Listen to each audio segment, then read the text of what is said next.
Vamos a tomar contacto con un amigo de la casa, el doctor Ignacio de la Torre, que es el presidente del Colegio Médico de la región de Valparaíso. Doctor, gusto saludarlo. Gracias por estar con nosotros un domingo.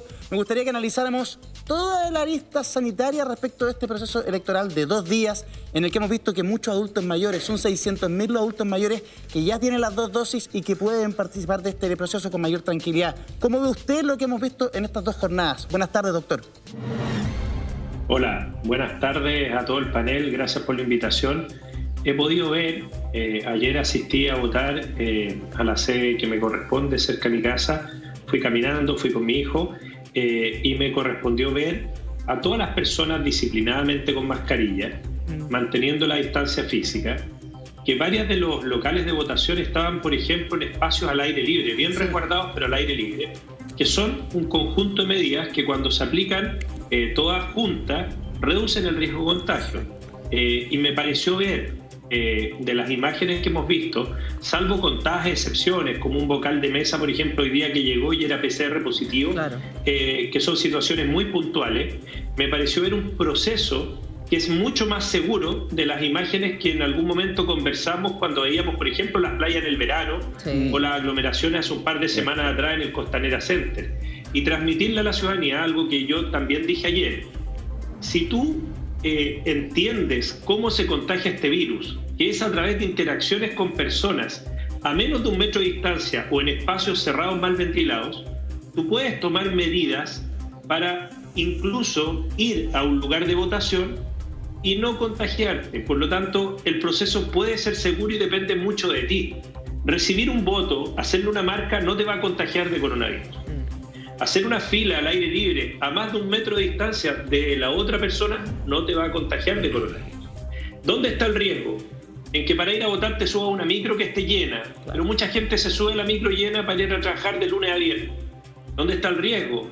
Si al encontrarte en el local de votación con algún conocido te sacan la mascarilla, te saludas de abrazo, le das un beso, te pones a conversar a menos de 1 metro de distancia, o si en el local de votación, para esperar tu turno, en vez de estar al aire libre, como me tocó ver la mayoría de los lugares, te pones a esperar en un lugar que está cerrado, mal ventilado, o si te quedas mucho rato dentro de una sala. Esa imagen que están mostrando ustedes es espectacular. Ahí no hay riesgo de contagio. De hecho, cualquier actividad que nosotros queramos desarrollar de esa manera va a ser segura. Si volvemos a las imágenes del pasado, en el 1900, durante la gripe española, para recuperar las clases, muchos países las volvieron a hacer al aire libre en espacios abiertos. ¿Por qué? Porque era una manera de reducir el riesgo de contagio gracias a la ventilación de los espacios. Lo que he visto, más allá del meme, con respecto a lo que ustedes comentaban del presidente, lo que me preocupa de esa imagen es que si nuestra máxima autoridad no tiene claro todavía que sacarse la mascarilla delante de otras personas es un evento que pone a los demás en peligro, creo que ahí hemos fallado en comunicar, porque si del presidente hasta el último eslabón de toda nuestra sociedad todavía hay gente que no entiende el riesgo asociado, ahí tenemos un problema. Ahora, afortunadamente para todos los vocales de esa mesa, todos ellos están con mascarilla y probablemente después del voto del presidente se higienizan las manos. Sí, pero ojo, Julia, que la vacuna reduce la forma grave del COVID, pero no evita que te contagie o contagie a otro. Pero incluso ahí, por ejemplo, el presidente se saca la mascarilla y tiene, si te fijas ahí a la derecha, hay un higienizador de manos. Por lo tanto, después de eso, cada uno se pueden lavar las manos, se pueden higienizar y el riesgo, la verdad, es mínimo, pese a que durante algunos segundos el presidente haya estado sin mascarilla.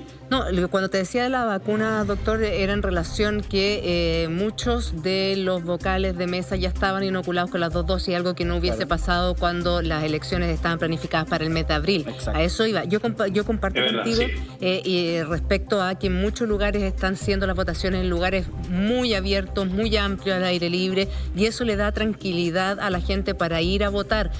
Hoy día, usted lo decía, es seguro ir a votar. También lo escuchaba esta mañana con Rosito Yarse, que decía que de verdad se están tomando todas las medidas. Lamentablemente, la primera autoridad del país comete un acto que usted no debe hacer. No se puede sacar la mascarilla en ningún momento desde que sale a su casa hasta que regresa a su casa, doctor. Doctor, ¿le puedo hacer una pregunta? Doctor, ¿le puedo hacer una pregunta que no tiene mucho que ver con las elecciones, pero algo que usted dijo y que efectivamente ya lo han dicho muchos los especialistas, que efectivamente la vacuna hace que a uno, si le da el virus, no le dé con peligro de muerte, no le dé tan grave. Pero ¿baja en algo la posibilidad de contagiarse o en nada? De lo que se ha visto, no reduce, no es efectiva para reducir el contagio, Nada. pero sí es efectiva para reducir las formas graves. Y la forma leve, que sería la de la persona que tiene un poco de dolor de cabeza, un poco de dolores musculares, se reduce en un 50% en comparación a los no vacunados. Ya. Pero la vacuna no fue diseñada para evitar el COVID como contagio, sino que fue diseñada para que la forma de COVID sea menos grave, y los datos chilenos ya muestran, por ejemplo, que cuando en enero, febrero, marzo nosotros estábamos teniendo un porcentaje sobre el 40% de los ingresos a UCI, eran mayores de 60 años. Sí. Y ahora los ingresos que están ocurriendo, menos del 15% son de ese rango etario, y ahí está la gracia de la vacuna. Y el problema es la todavía gran masa de personas menores de 50 y especialmente menores de 40 que no han sido vacunados, y que ellos son, ojo, para mi región, ¿Sí? el lunes empieza fase 2, Sí. Valparaíso, Viña y La Calera.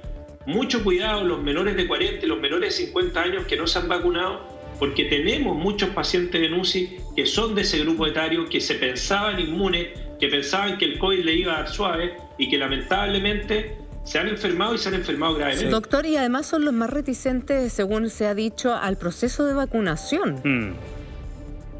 No estoy seguro si son los más reticentes como culturalmente, pero también son los que tienen, por lo menos hasta la semana pasada, mayores dificultades porque el proceso no los incluía. Segundo, porque trabajan y es difícil ausentarse del trabajo para ir a ponerse una vacuna.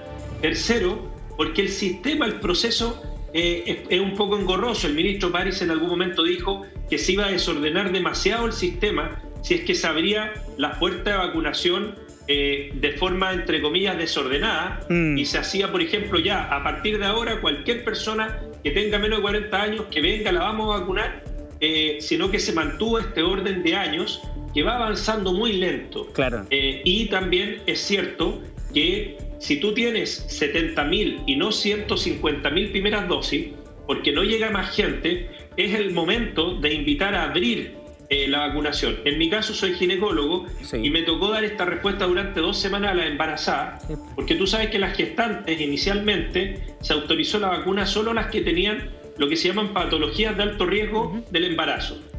Entonces solo podías vacunar a las que tenían obesidad, diabetes, hipertensión, pero el resto tenían que esperar que les correspondiera por edad.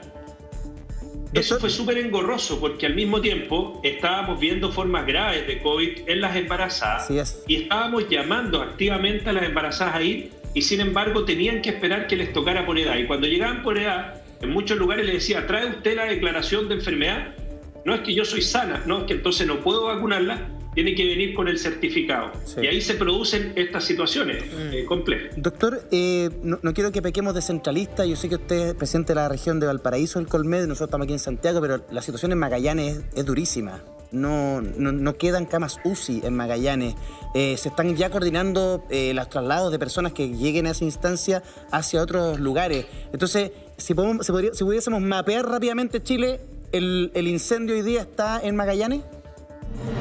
Mira, la situación en Chile sigue siendo compleja.